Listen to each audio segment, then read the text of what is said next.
do it. Block Party's out. I'm your host, Mike Wahle. Thanks for watching. If you're enjoying, please subscribe, rate, and review on our YouTube channel, Process to Perform. Hit me up, Mike Wahle 68 on X or Process to Perform on Instagram. If you're enjoying this, thank you out to our sponsors, Bet Online. Bet Online continues to be your number one source for all your basketball wagering needs, including pro basketball and college hoops throughout the year. With up-to-the-minute odds, stats, and trends, you can follow your favorite team's path to the playoffs with in-game live betting contests and all the best player props pools. In-game betting is amazing, by the way. Absolutely amazing. I mean, you want to talk about just turning a boring, out-of-conference game into something exciting. Holy hell. Experience the world's best wagering platform anytime for your desktop or your mobile devices. So head to Bet Online today to become part of the team. And remember to use your promo code BELIEVE, that's BLAV, for your 50% welcome bonus on your first deposit. Bet Online, where the game starts. And we're going to talk safeties today. And I think that's been, for Packers fans, it's been a real, I guess, in part a point of contention over the last couple of years. Really, last particular was to get rid of Adrian Amos. Darnell Savage being a first-round draft pick doesn't look like he's going to be back. Rudy Ford, a couple other guys. I think the word that you never want to use the word mediocre, but in this as it pertains to National Football League talent, I think you have to look at some of these guys as having kind of mediocre careers so far, at least for their time they're spending in Green Bay. So post-combine, here's what happens. Post-combine, the Packers probably have a pretty good idea right now. Their draft board's shaping up. And obviously there's some workouts they need to go to, but they've got the medical. They've seen these guys on tape. They've seen these guys in person. They interviewed a couple people. I think they have a pretty good idea. I think Goody's got a really good sense of, okay, these are the players that I rank really highly. We've got a couple picks in the first two rounds. We have the 24th, the 41st via the Jets, and the 58th. And so my guess is they've got a couple positions that they're really interested in. We've talked about it could be interior offensive line. It cocould be interior defensive line. It could be, it certainly is safety and secondary. And my guess is that the new defensive coordinator, Jeff Hafley, he's talked about it. He wants a safety who can erase a portion of the field. So you're talking about an Ed Reed type, a Paul Mall type, somebody that has that range. But when you think about historically what they've been running at a single safety defense, a pressure defense, you also need that guy, and I don't think they have either of them on the roster right now, that is really good around the line of scrimmage, that can play on the offensive side of the ball, that's good at pressure packages, and really just a really secure tackler both at the line of scrimmage and the alley. So I think when you look at the safety position right now, you need both. You're going to probably pay for one and maybe draft the other, or you find both. Maybe you think Rudy Ford can get the job done for next year, and you just want to get like a real standout first round, high second round guy, or a high free agent guy that can come in and be kind of one of those two guys, either the guy in the back that just, listen, this side of the field is gone, or a guy that plays really, really well around the line of scrimmage. They also could be looking at, the center guard we talked about, and it also looks like with A.J. Dillon leaving the team, Aaron Jones, I don't think Aaron Jones will leave, but he certainly has every right to shine off their proposal that he takes another pay cut from. I think he's going to make like $11.4 million or something dollars. Certainly, he's the best player on offense. I don't know if I would take a pay cut to stay around there at this point. I don't think that a first-round tackle at 26 is it 26 or 24? Excuse me. I don't know that there's a tackle that will make it to the first round that I would pick at 24. I think there's some, obviously Joel, everybody's talking about. We looked at a couple guys here. And I would say this, if the kid from UW, Troy, if he falls to 24 because he can play tackle or guard, I don't know how the Packers view him, he could certainly be a first-round pick as well. But I don't know that we don't need the right tackle from Oregon State just because we have a right tackle already. And you start looking at some of the interior guys, and historically, the Green Bay Packers are going to pick up a tackle and make him a guard, and that's why when I see Fautano, that's what you look at. I think the kid from Penn State has very, very unique athletic traits. I don't know that. I think somebody's going to take a risk on him before 24 because he's so athletic. Even though, uh, for me, I think he needs to have the right coach in the right situation to be a really good player, kind of maximize his ceiling. So there's always a running back in that area that you looked at Bijan Robinson, obviously up in Detroit, what they did with their two-headed monster. Bijan being in Atlanta, but there's some guys that you can pick up first and second round from a running back position to be a perfect complement for Aaron Jones if Aaron Jones stay around. So we could talk about all the possibilities, I guess, but today let's just look at the safety position. There's some guys that are going to be available at that first round pick or that 41st pick via the Jets. And if you can remember from last offseason, kind of post combine, a lot of the safeties dropped in value. I remember Brian Branch watching him and just going, this kid's amazing, star position from Alabama.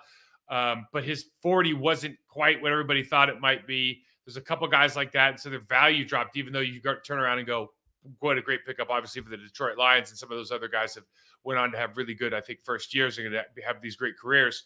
But unfortunately, for a lot of these athletes, they don't show at the combine. They don't show the 40. The media gets a hold of that. The personnel guys in these teams don't want to be wrong. They don't want to miss on a guy, even though they've seen him on tape enough to know that the 40 doesn't matter necessarily if his play speed's fast. I don't know at the safety position, just the guys that I've watched, which is probably, I don't know, 5-7 guys. I don't know that I've seen like an Adrian Wilson, a Troy Polamalu, and certainly an Ed Reed. Like you can start projecting. And usually what happens with these guys, and I do the same thing, is I'll see a guy and you see the physical traits and you go, oh, that could be like this guy. That could be. It's not that he is that guy. It's not that he'll ever be that guy, that Adrian Wilson, a Cam Chancellor, a Troy Polamalu, an Ed Reed, a Honey Badger, right, a Buda Baker. But they have similar characteristics. And then it really turns into, from a defensive coordinator's standpoint, what do you value the most, right? And I just have to give my perspective as a guy, if I was building a team, what do I value maybe more than anything else at the safety position? I think there's two positions. You look at, I always like, to Seattle Seahawks, Legion of Boom. Earl Thomas, small, fast, range, violent tackler. Cam Chancellor, absolute unit, 6'3", 235 pounds, whatever he was listed as, 235. Absolute unit, enforcer, violent. I don't know if he could even play in today's game the way they call it. So I had to cut some criteria here because otherwise you just look at 100 prospects. I'm quite frankly not interested in doing that. Simple criteria to look at a player: over 205 pounds, under a 4.5 40 time. So over 205, so a bigger safety. Under a 4.5, good range. Okay, that leaves two guys in their top 10. The top 10s that you'll find on the internet. Cole Bishop out of Utah, 6'2", 206, 4.45 40, and Malik Mustafa, Wake Forest, 5'10", 209, 4.33. And then so I added James Williams, who's that kid out of Miami, and they actually have two good safeties. He's number 20. I actually like 5 as well. 6'4", 231. 4.65 40. So not quite the hips necessarily as the other two, but an absolute unit. I would love to see an enforcer in the secondary, and this guy can play at or behind the line of scrimmage. When this guy lines up at linebacker, he looks like a linebacker, right? And they still, at Miami, they have him play deep post as well. So he can cover tight ends. There's a couple different things that he can do. He's a unique body type. What you see with most of these guys is there's different levels of coaching that have gone into how they play. And there are some really not that subtle differences in athleticism. So let's look at a couple of these guys. Let's start with Cole Bishop, the kid out of Utah, 6'2", 206, runs a 4.45. My notes first, and then we'll watch a little bit of tape. Very fluid mover, very comfortable around the line of scrimmage. He's a good tackler. He can cover space effortlessly. Kind of plays the star position, much like Brian Branch did for the Alabama last year. He can improve his lane discipline both in the run and the pass game. The blitz look, so the pressure game. What I mean by lane discipline, I'll show it on tape, but sometimes his angles aren't what they need to be. He plays a lot around the line of scrimmage, but he definitely has the range to play deep safety as well. So he can be that guy where if you're looking for a person that can take away half the field with his speed and he can play around the line of scrimmage as a sure tackler and violent to the ball, I think this guy is, for me, one of the best in the draft this year. Let's take a peek. So first thing, they got motion. He's coming in. He understands leverage. He understands that if they go across, he doesn't want to be caught, being late in the flat. What a fluid mover this guy is, first and foremost. You just watch this here. So they're going to run a route back out. So an arrow out to the flat here. And don't watch the ball. Just watch the way he turns his hips, the way he moves, the way he gets around. Like a lot of the stuff with the safety position, when you're not always involved in contact, you're not always being thrown to. You can't just sit there and watch the ball and watch only the plays that they make, because there's so many times where a guy gets beat, they don't get the ball doesn't get thrown his way. There's so many times that he does a great job in coverage and the ball doesn't go to thrown his way, or block protection, the ball, he doesn't end up making the tackle. So you got to watch every rep for what it is, not necessarily just if you were watching soccer, a guy might just watch all the touches of a Kevin De Bruyne. Well, you can't do that in football because there's 72 reps. All the reps matter. And there's reason that things are happening as far as whether they're throwing the ball to him or not might be a consequence of how he's acting. So we look at here again, and you just see the way he turns on that tight end, can watch and read eyes. And again, just the flip of the hips to me is just very, very unique. And now he turns back around, and you just see, that it doesn't seem like a big deal, but the way this guy flips and runs is awesome. Awesome to watch. Stick his head in here. Good power angles, right? Feet on the ground, delivers the blow. Good body position, hip hinge, going through the ball carrier, knocks him flat. Now we take the high rush angle here, and of course the tackle makes a mistake. So the running back, he's got to be able to take this running back and go through at level and not pull through. He ends up getting a play here on this because we get a sack fumble. But this is not what you're looking for from a safety or any position, right? If you're going to run, 5 yards up over the quarterback, well, why'd you rush at all? You're not doing anybody any favors. This ends up working out for him, but just when you look at the angle here, you really want to occupy that space at the level of the quarterback or maybe a yard behind it, but not like 5-6 yards behind it, something you can work on. That's just coaching. You just look at the closing speed, and I'll back this one up one more time. So he's coming off the bottom of the screen, off the line of scrimmage. Really, really fast player. Really fluid mover. Don't watch the ball again. Watch the way that he comes off the line. So he starts at the tight end in the slot. Easy mark. This guy can cover from a speed standpoint, physical standpoint. He can cover all day long these tight ends. Anybody attached, not a problem. Watch the flip. The flip and the acceleration. Again, don't watch the ball. Just you're watching hips. You're taking a body type, and then you're taking the production, and you're going, does the body type make sense with their production? And then if there's any kind of gap, like he has not enough tackle. He has 10 tackles during the season. He has no picks. He has 1 pass defended, for example. Not that this guy's that case. You go, phenomenal athlete, very, very little production. And then you have to start going, okay, do I know that staff? What do I think of that staff in terms of development? Do I understand the scheme and what he's being asked to do? In other words, is he always playing deep safety or something to the point where he's never going to get to be part of the action? If that stuff isn't marrying up. If it is marrying up, then you go, okay, can I envision him executing the scheme that I need to, given the skill set that he has right now with a couple tweaks? If the answer is yes, and you think he's a phenomenal athlete, then you start looking at him as a first-round pick. If the answer is no, then you figure out, like, how much time does that take, and what value of a grade do I put on that based on when is it going to take him to get to the starting level that I need? So we see the run, and that this is a stay in your lane moment. So they have a trips release down here. Safety's coming up over the top, and you just got to know what the priority is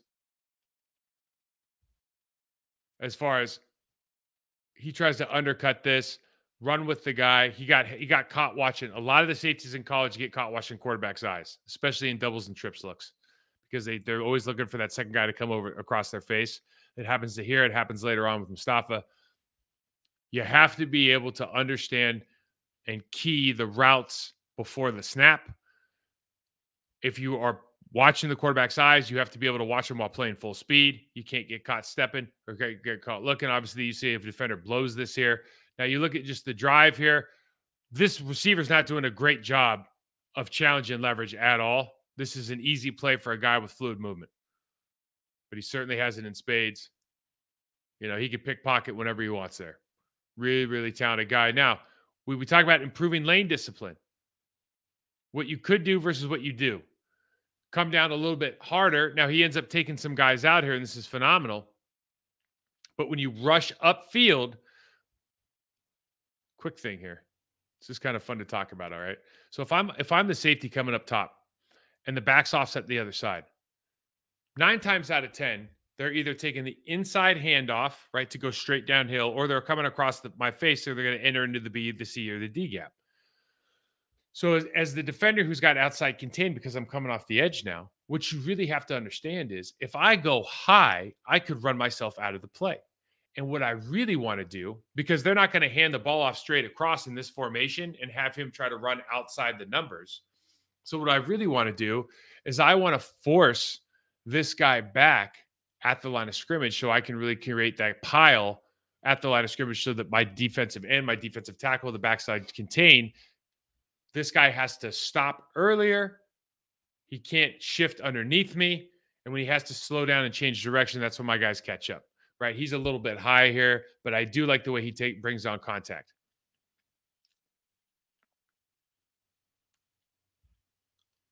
So that's Cole Bishop. He's top notch as far as the guys I watched on tape. Quite frankly, I think he'd be a great fit for the Green Bay Packers because I think, quite frankly, if you get 2 guys like him, you're interchangeable. You don't have to have a range guy and an enforcer. You don't have to have that. You can just you could be like Micah Hyde and Jordan Poyer back in the day for the Bills for the last couple of years, where both guys can do both things very, very well. Second player, Malik Mustafa, 80 tackles last season, only 1 pick, only 1 half sack. So my question immediately is why? We just kind of talked about it. This guy is regarded, here's one draft analysis, elite athletic skills, made Bruce Feldman's freaks list at number 59, something. But 80 tackles is good. 1 pick, half a sack. Okay, why? Why is that? Why does that those numbers don't match what his athleticism looks like?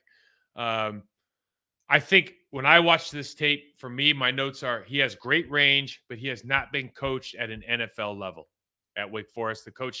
He has not been prepared to play NFL football yet. Physically, he can do it. But in terms of identifying scheme, identifying routes, pre-snap, kind of the processing stuff, etc., he's got some work to be done. He doesn't always take good angles to the football. He can certainly improve his tackling. One thing he can do, and it's very unique, and it'll translate to the National Football League, he can fool a quarterback because his range and his speed is so great. All right, but he does rely on his athleticism too much for the National Football League today. Going to need a great secondary coach. They run a system at Wake Forest that promotes aggressive behavior and a little bit of predetermined lanes instead of reading your keys and moving and acting. So that processing is taken away from him a little bit, and that's no fault of his. That's just how they play the game. He's going to need some time to develop, but if you have a guy that you're like, I hired this coach. Here's the thing about the National Football League, guys. Sometimes they hire a coach because it's your kid. Sometimes they hire a coach because a friend told you, hey, hire this guy. Sometimes they hire a coach because they need a guy who's good at, like, Microsoft. Sometimes they hire a coach. Rarely they hire a coach because he's the best developer of talent available, right? That last one's rare. But if they hire that guy and they got him in that, and he goes to this building, this kid could be special for sure. Let's take a look. Effortless play speed. You see the read.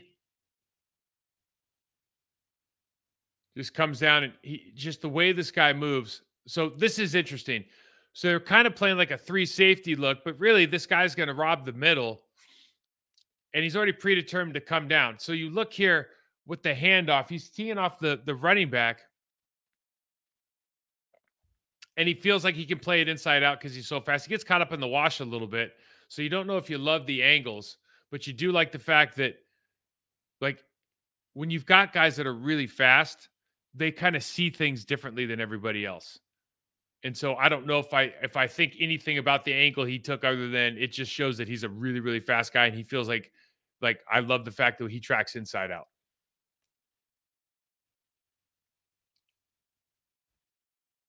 So you see here he's in the back. I didn't highlight it. Let me go back there real quick. We're just trying to show. So he's lined up just inside the hash at the 30-yard line. You just see the turn in the range. It's just effortless, man. He's just running on the line, looking back, no slowing down. Easy way to cover speed, huge strides. So they got this shell look, and they're going to cross his face, okay? Off the trip side. So they got this shell look, and he's got to pick up backside here. And you just see how easy this is for him running with these guys. It's just effortless. He's jogging half speed, waiting for this stuff to happen. Obviously, the quarterback's going to go to the dig underneath. I think the two receivers down here screwed up and got in each other's way.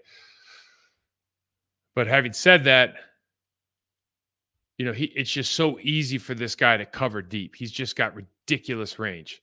Now we talk about hunting hammer and being a guy that, again, my criteria, you got to be over 205, right?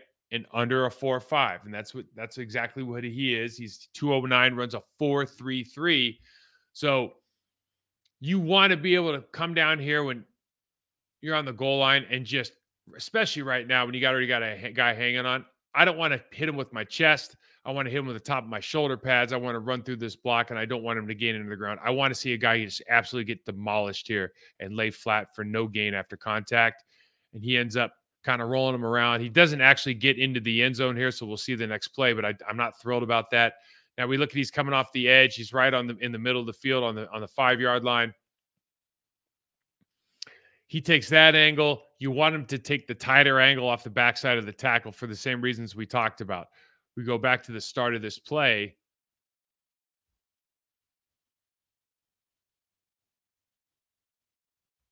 And you see backs offset.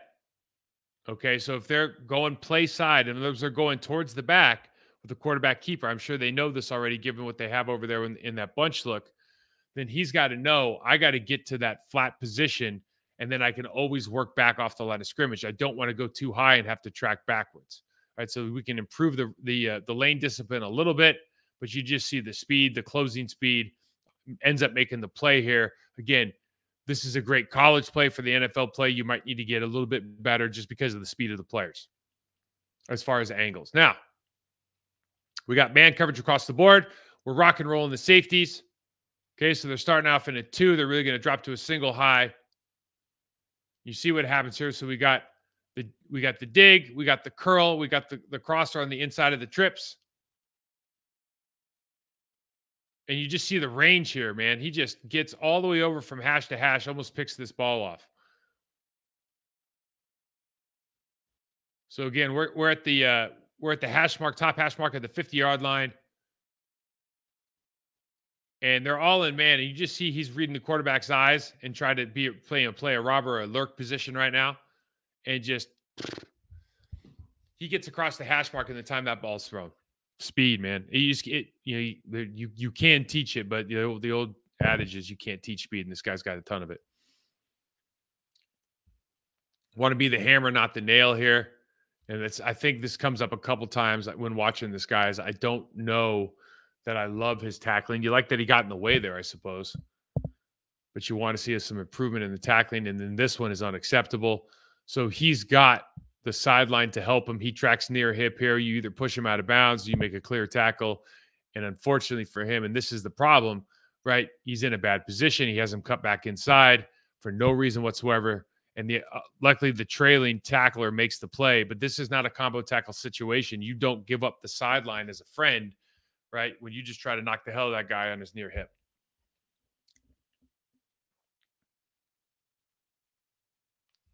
You see the space, and the reason I show this, he's in the middle here.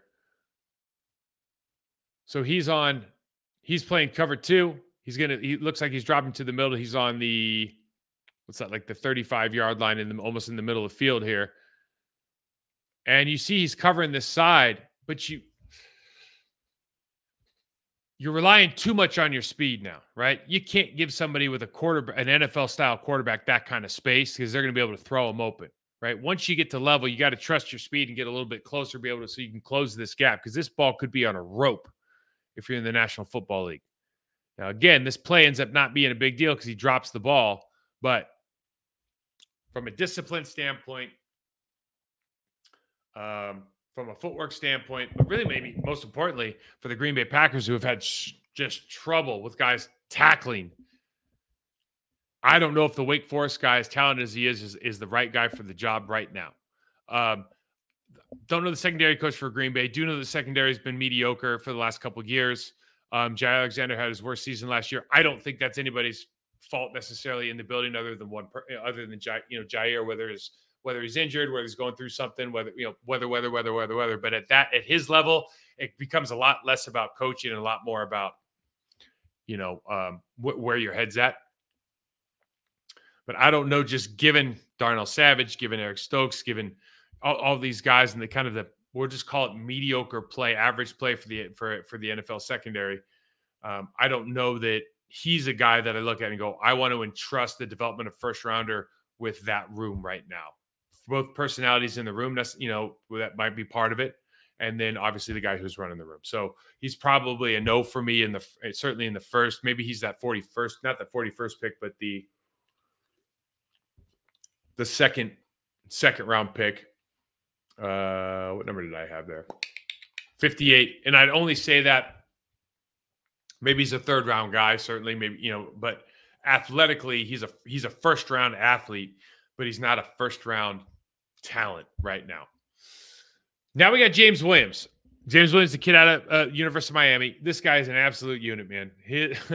These stats: 6'4", 231, 4.65 40. You immediately go, oh, that's Cam Chancellor. I mean, and when you see him on tape, you're just going, oh my good God, he's huge. He's bigger than their linebackers. I mean, he's more imposing, I should say, than their linebackers. Notes: big body, enforcer at the box safety position. Miami does play him high as well. It doesn't feel like coverage is his strong suit, quite frankly.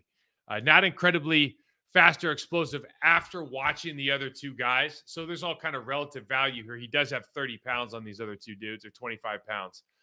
He can cover tight ends in man. He can definitely fill that enforcer role if you want to play a single safety high defense with a guy near the line of scrimmage a lot. You need a great safety coach to develop this guy as well. He stands out on film because of his size. He does get caught looking too often on tape. He gets caught looking in the backfield. He gets not confused, but he's slow to play some of the route combinations, not as fast as you want to see it as far as play speed and kind of recognition. But again, I always think with a lot of that stuff, it comes down to like, how well were you coached earlier in your career? Talking about high school, talking about college. I think the guys that are top level a lot of times have top level development. I don't know that all of these guys, that's the case for everyone. I don't know anything about the Miami structure, but he is put all over the field.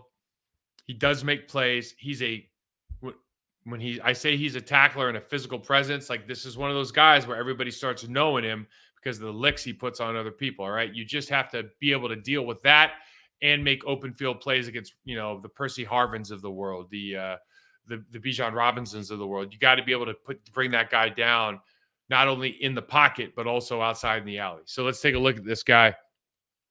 Had him playing against Drake May here in North Carolina QB just because it was fun. You see the vision here. He's going to try to jump this route. Stand a little bit flat-footed. Hunt and hammer. You talk about putting a guy in the box, single safety high, putting him in the box and just going, hey, man, it's time to eat. I mean, he just dump trucks this dude, right? That's a college running back playing for a high-level team, and he just looked like a highlight tape, like I remember when Andy Katzenmoyer was coming out from Ohio State, went to the Patriots.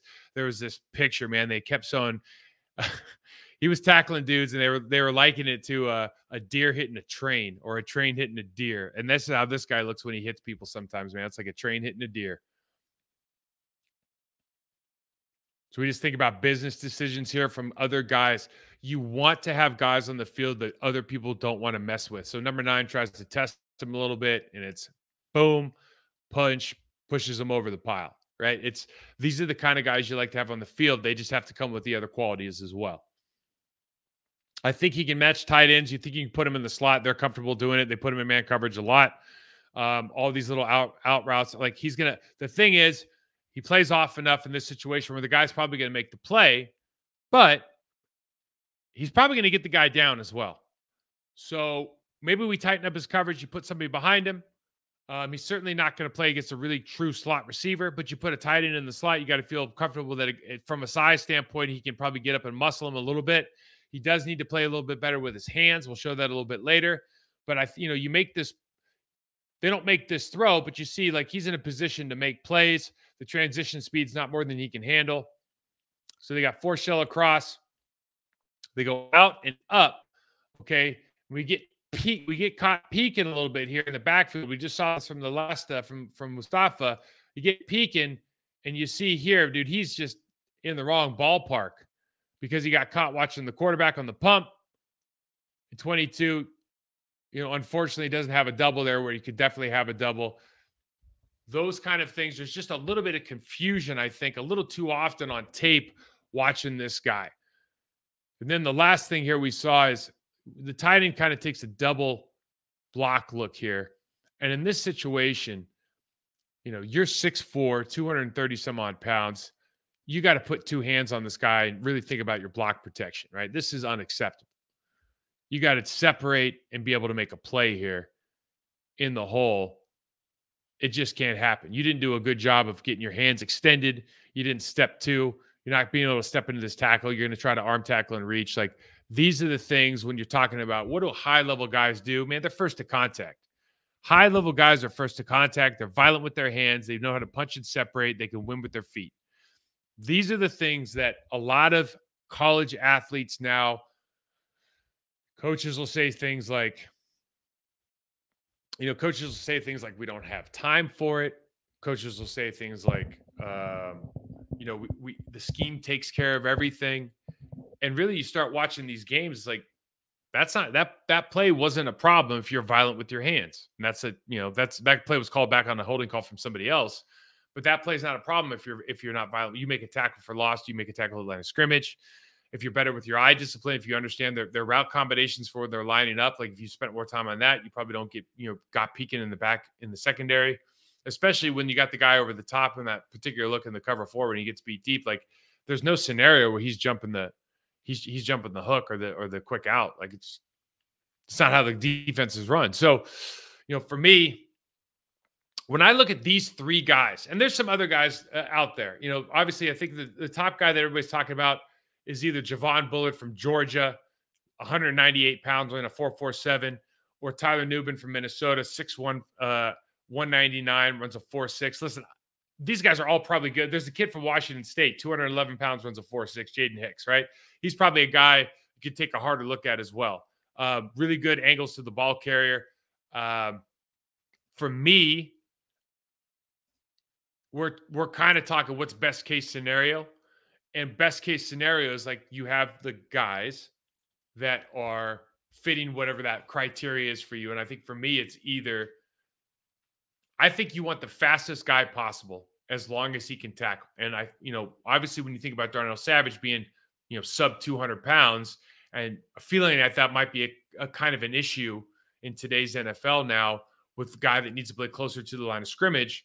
You want to get a little bit bigger body. It's got some meat on him and can certainly at least take on, the crack blocks from wide receivers and take on some of those tight ends. And then you start thinking, well, if I got a guy with any range that's just a big, like an extra linebacker, you think about how the NFL is evolving back to 21 personnel, 22 personnel, 12 personnel, 13 personnel, where you've got slightly larger humans and fullbacks and tight ends into the game more, and understanding that they're the guys that oftentimes are going to be leading on these safeties. And if they are leading on these safeties and they don't have kind of that bigger box safety type, you've got yourself a real issue. Because if I'm running down at 240 at a guy who's 195 pounds, he's going to lose every single time we try to go into confrontation, which means my running back is going to look really good. So I think we might be going back to the times. You look at the NFC now, you look at Detroit, you look at obviously San Francisco, you look at Philly, and they're going to run with some of these bigger body guys leading up. Particularly San Francisco, who's at the king of the hill right now. They got, Juszczyk and George Kittle are redefining those positions again in the National Football League, and what they're able to bring to the table from their motion slips, their outside blocks, their leads, the things they can do, and the way that they eat up some of these safety types, or when you have to double off to a corner, like you need a bigger guy in there that can combat that and take away a portion of their offense. I don't know if you can do that with a guy that's sub 200. You can do a lot with a guy that's sub 200, but for my money, you want to get as close to the best of both worlds as you can. And quite frankly, I think in time, both Cole Bishop and Malik Mustafa could be that guy. But I think right now you get Cole Bishop and you feel pretty good about yourself. I mean, you just got a hell of a good football player, and that just moves effortlessly, just moves effortlessly and just looks, he's 205, 206, but he looks like a big dude on the field against the other college football players. Now, the other part of this equation, obviously, free agents available that have great resumes in this league.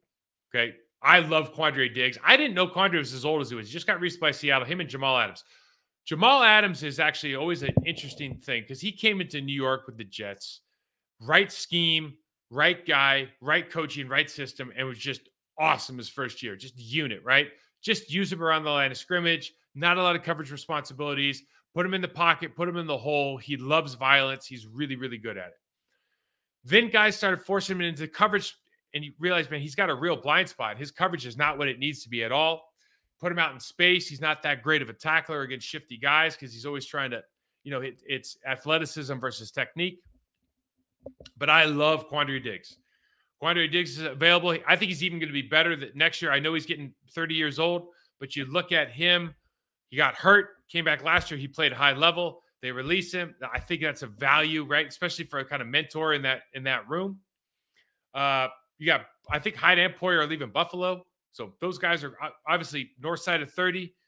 Great players. How much is that going to cost? Simmons leaving the Broncos. Great player. How much is that going to cost?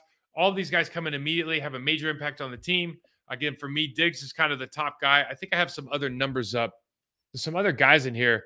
And the problem is they're all, Buda Baker. God, I had Buda in Bellevue High School in 2009, right? Where you're just going, he's a freshman. And I remember 2 years later, my buddy Matt Hayes calls me and goes, this kid Buda, he's undersized. He's the best football player I've ever seen, right? And he certainly proved that. And they had some dudes on that team now. Dave DeCastro was on that team. Miles Jack was on that team. Like, they had some dudes. But Buda is just special. 28 years old, ups and downs. Incredible career so far. And he's a club option, so I don't know if he's going to be there. But man, if he was there, just write a check and take care of that position for 3 years. Chauncey Gardner-Johnson's going to be out of Philly. Excuse me, out of Detroit. What am I talking about? Only 26 years old. So he's not, for me, he's not Justin Simmons. He's not Buda. He's not Quandre, not Micah, not Poyer, but he's a good player. He talks it. He tries to back it up, right? He's violent. He gives you what you want. So there's some guys out there that you could build through. If you can get a really quality guy and then you turn around and you go, now I feel really good about drafting like Mustafa, or I feel really good about drafting Williams. And I know that I'm going to put him in the game, but he's going to have a veteran mentor who's just high level football IQ and how to do things with intimate knowledge and detail. And he has time. He doesn't have to be the dude. We can put him in situations to be successful. A la Jamal Adams' first year with New York. We can put him near the line of scrimmage. We can give him lanes. So with Quay Walker, we was talking about, what was the difference between like Quay's good games and Quay's bad games, right? The more direct route he has, to like structure frees you. So the more structure you put in where he needed to go, lane discipline, dogs and blitzes, pressure looks, run fits. The more direct he is, the better he plays, right? Because you start going on autopilot and you use all the skill that you have, all the talent you have, but also everything you've learned. You go on autopilot because you don't have to think about that read as much, right? Initial read. You can do that when you have the guy in the back end that can cover for you. So having a veteran, I think, would be a huge, huge windfall for the Green Bay Packers. You got to spend the money to get a good one. It looks like the good ones, if I go back to that number, it looks like the good ones are going to cost you somewhere between, let's call it 6.5. Now let's call it, just to be safe, let's call it $8 million to $14 million, something around there for those guys. Maybe a little bit closer to, 10, something like that, just because they're all kind of north of 30 right now, except for the three really, Jamal, Buddha, and Gardner Johnson. So I really, really liked Cole Bishop. I thought he was, I just think he is unique in a movement standpoint. He seems to be a real heady football player. I was a big fan of watching him. I do have some listener questions. I just got a couple this week. Thanks for everybody who sends this stuff in. Unfortunately, I made a comment about the real world being the end of civilization, and I got a lot more information about that than anything else.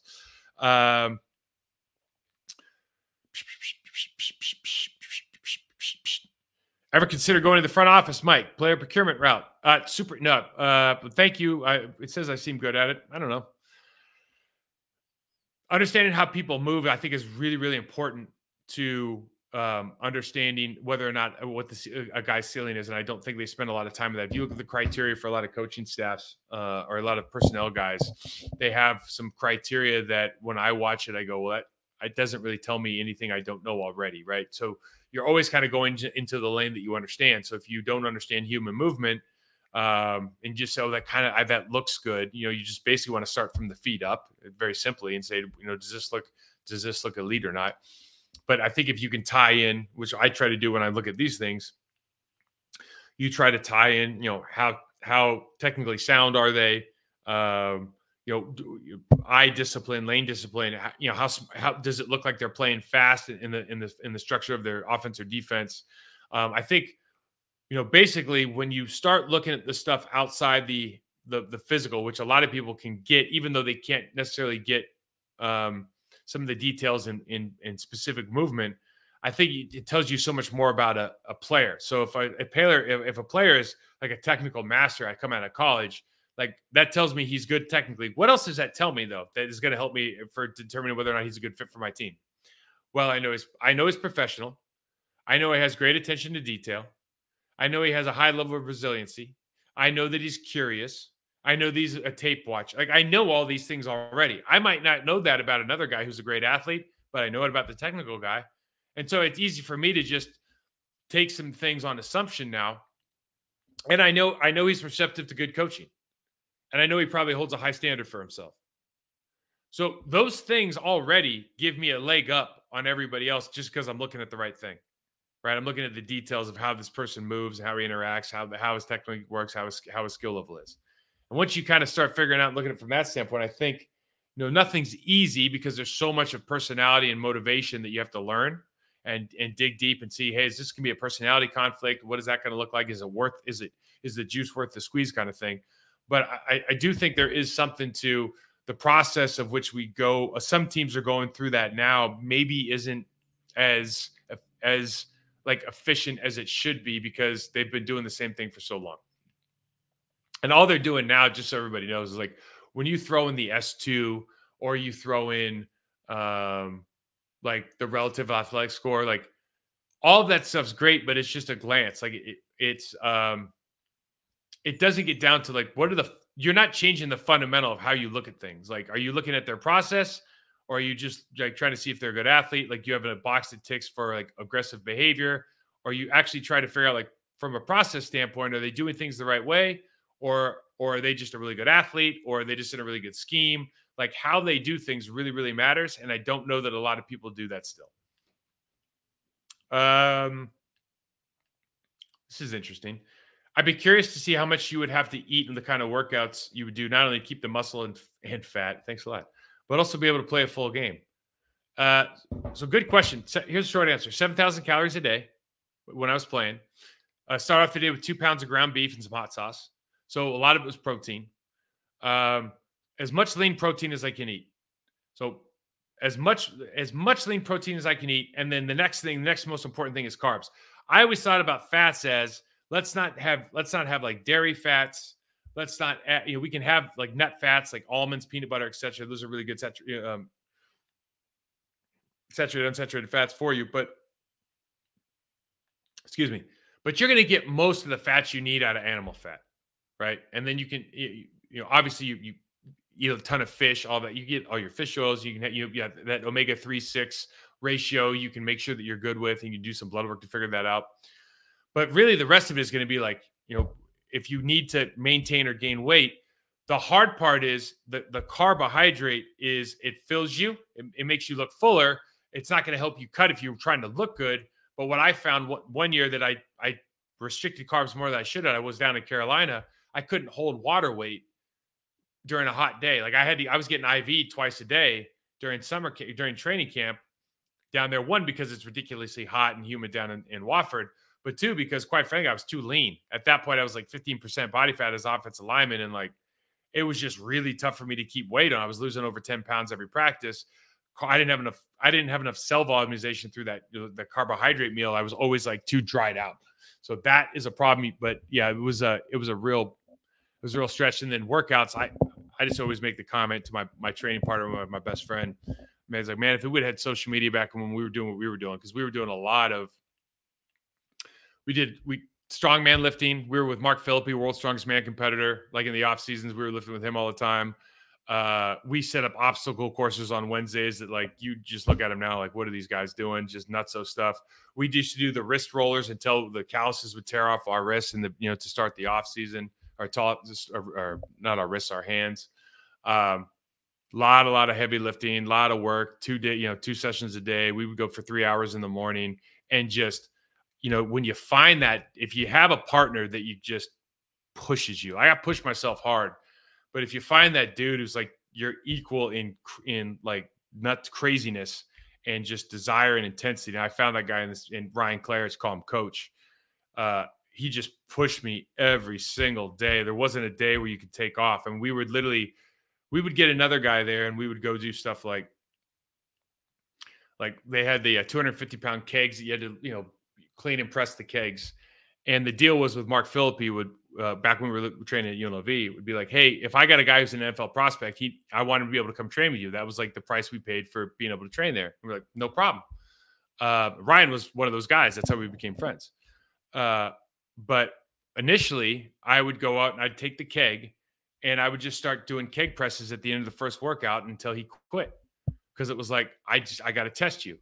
And 3, 4, 5 guys quit the first day. We'd do something else. Maybe we do a farmer's or something, but it would be like they wouldn't show up the next day. It was too much. And Ryan didn't quit, and we're best friends. So that's how that works. They might have one more here that's kind of off topic, but not off topic. Oh, how far do you want to go to stretch for a safety? And I think the true answer now is, if Goody's willing to pay a guy, these 30-year-olds, man, as just somebody in that room, and Adrian Amos again, a leader. If you can get that guy and it doesn't break the bank, I think that's worth a couple draft picks this year. Because I think the veteran leadership, I think the experience and the knowledge. Listen, if your secondary room isn't performing like you want them to perform, it's not only the players, it's also what or how they're being coached. And I'm not going to sit here and attribute that to we have a new secondary coach. I'm not going to attribute that to the last secondary coach, because Joe Barry is ultimately responsible for that. But if the guys aren't performing,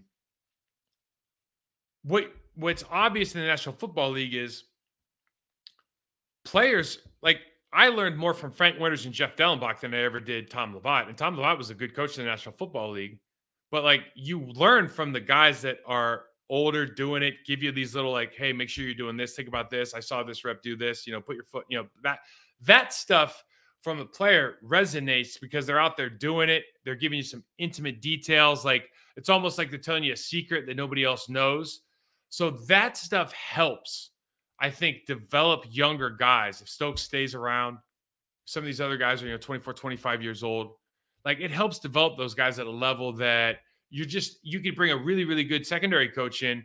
And I just don't think I think the supplement of having that veteran guy in there, high level player, Pro Bowl, all pro caliber player, you can't put a price tag on that, man. It's so important for this team because this team is, I mean, let's be honest. If they keep developing, they're really close. Like they're really, really close to being exceptional. Now they're going to have to fight in their division, obviously, with the Detroit Lions, but I think they're really close to being exceptional. So that's it for this week, guys. Thanks again for watching. Thanks to our sponsor at Bet Online. And I will be back next week. I'm not sure with what yet, what position. Give me some ideas on YouTube or Mike Wall 68 on X. Smash it, like it, subscribe it. Thanks for watching, guys.